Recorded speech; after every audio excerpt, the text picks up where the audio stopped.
We're back in Jim's garden today and we've got something incredible for you.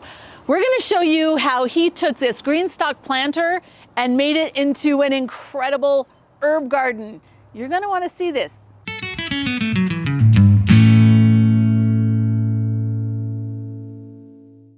Hey Provident gardeners, today we are back in Jim's garden and check this out.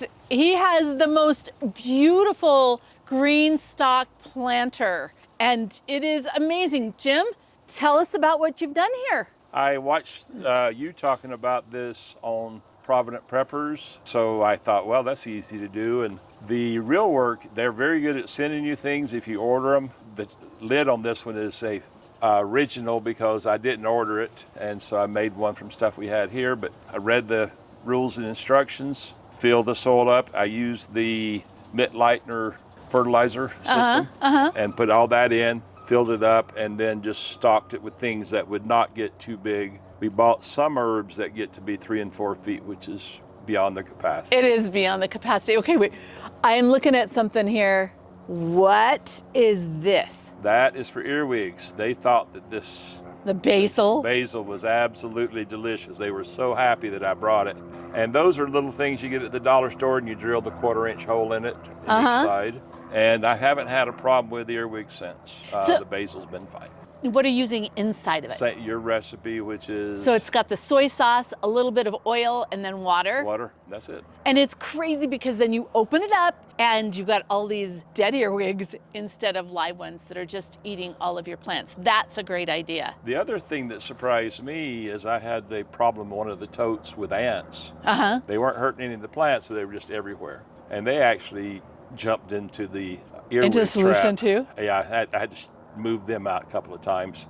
And I'm not against ants as long as they stay where outside. They belong. That's right. I'm not against any of the little critters unless you eat my plants, and then we're not friends. Yes, that's true. And I am bigger than you. I will win. Okay, now your setup is a little bit different. You've got 3 of the smaller, the green pockets, and then 3 of the deep pockets. Tell me why you chose to do that. It came in the kit that they had on special at the time. And I was surprised at the performance. I thought there would be a world of difference between the deep pockets and the shallow pockets as far as performance. And they're about the same. The other thing we did, we started out with it at halfway. So we put on the full pockets first just to see what that was like. And then after a few days of that, seeing that it was doable, etc., we added the other 3 and then filled them up. It's just absolutely beautiful. You've got ripe tomatoes in there. Like, that is so cool. And the tomato is growing in the green pocket, the shorter one. It is. That's awesome. And this is actually a small tomato, but it's not the miniatures. They actually grow a tomato that is designed for this type of application. I love this. This is intended to, the larger things that you grow, it supports them so that you can grow some of the larger things. But I love the way that they spin. That was one thing for me that, right? Well, you sit there and think, we'll spin it to give it even sunlight. We do accidentally land at different places as we're watering it or harvesting it, and so we do spin it, but we don't always purposely say, this one got this many hours, it works out. It just works out. And you've got, this is the opal basil here. It is. And then you've got regular basil and some, ooh, what is this? There's a little tag in there somewhere because I don't keep track of it. Tarragon. Oh, and then okay, tarragon can get huge. So this is awesome because now this is contained. You've just got all kinds of parsley, different kind, like you've got curly leaf parsley here. And then I think on the other side you had flat leaf. Is this lemongrass? No, these are actually, one is the standard chives. And this one, this one's the onion flavor. These are the garlic flavor. And what's really fun about them, they make these little scapes that they make into seeds, and if you don't harvest them, they will make chives everywhere. Millions of baby chives. And so what we do, the thing I love about it, if you would like a piece of onion, then you take an onion scape and you just tear it off and you put it right in the food. And it tastes just like you peeled it, did all the work and everything else. And it's beautiful. And the same thing with the garlic. When you pull it off, and it is very strong garlic, you can add a couple of those to a dish. And you don't have any of the prep work. And you can put them in the fridge. They'll hold in the fridge for several whiles. And then just go ahead and use them and get the scapes out of the area if you don't want them, if you don't want thousands more. I love that. Okay, Jim, so do you have anything negative to say about this? Is there anything you didn't like about this? The only thing I didn't like about this is I don't have a place in the house to winterize it. It's too large for my structure, but it has been a joy. It's been a joy to walk out and see it performing.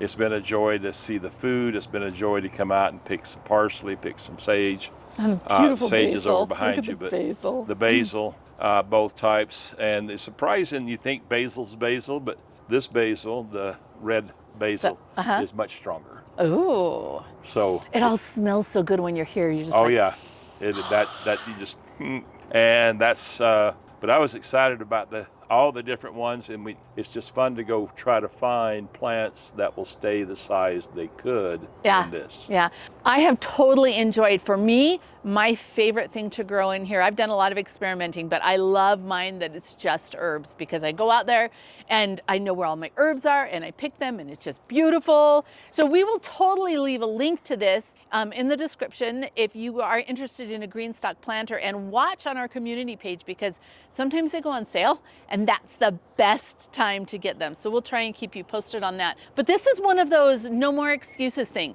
He has zero dirt under here. This is just on, what is that? It's just a stand I had here. I wanted it so that we could step off the porch onto this, work or harvest without having to put your shoes on. Yes, I like that. And so that's why we did this. It made it exactly this size. And we had to move it here. We wanted it over by the other window, but we have too much shade. Yeah, and it definitely, it needs sun, and it is perfect here and yet really accessible. And they're quite affordable. The only warning I have is if you buy the soil they recommend, you will spend almost as much on the soil and the preparation as you do on the device. Yeah. And they're very helpful, very thorough, very professional. It's been fun working with them. What kind of soil did you use to fill up the GreenStalk planter? I used the recommended soil that they recommend, which is a finer potting soil. Potting soil comes anywhere from short kindling wood down to flower. And this is not down to flower, but it's better. It's the same thing you would use to start plants in. But you do it all the way through, and then I just use the Mitt-Leitner technique of fertilizing. Okay. And I've actually not added any fertilizer to this since the beginning, just to see what it would do. And I guess that it's, because we're not flushing too much water through it to water it, we're not losing the fertilizer. Okay. And so I'm impressed that it's not required additional. Yeah, it just looks beautiful, like so beautiful. Hey Jim, tell us about how you're watering this. On the 100-degree days with the wind blowing, I have to water it daily.